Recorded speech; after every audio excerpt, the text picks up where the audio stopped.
Welcome to Biodiesel Magazine's top stories for mid-December. I'm your host, Jacob Noterman. Before we get started, we'd like to thank today's sponsor, Biodiesel Magazine's upcoming webinar titled Keeping the Flow, a crash course on biodiesel cold flow improvers. Free to attendees and taking place Wednesday, December 20th, the webinar will address the most pressing cold season questions, including what CFI options are available, what the difference is between various product types, how well they work, and more. To register for the webinar, visit biodieselmagazine.com.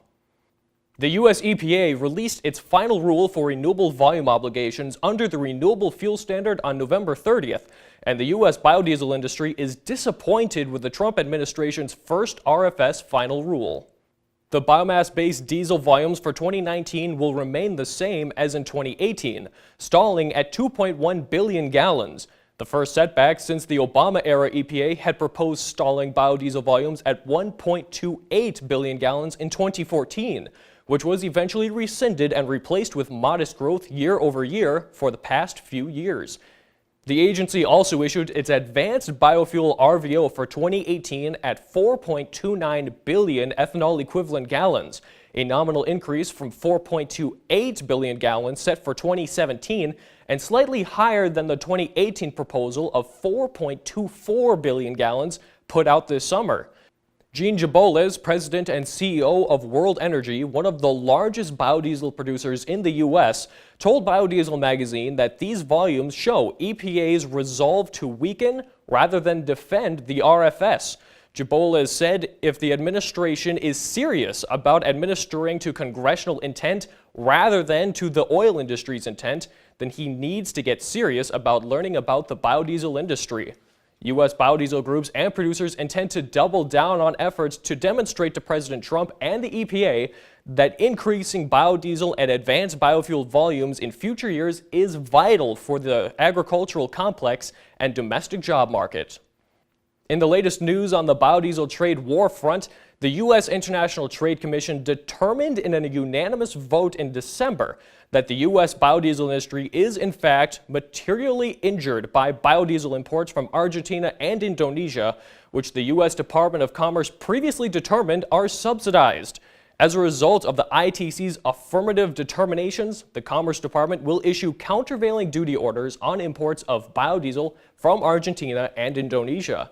National Biodiesel Board CEO Donnell Rehagen said this unanimous vote is important progress in addressing the harm by this unfair trade on biodiesel.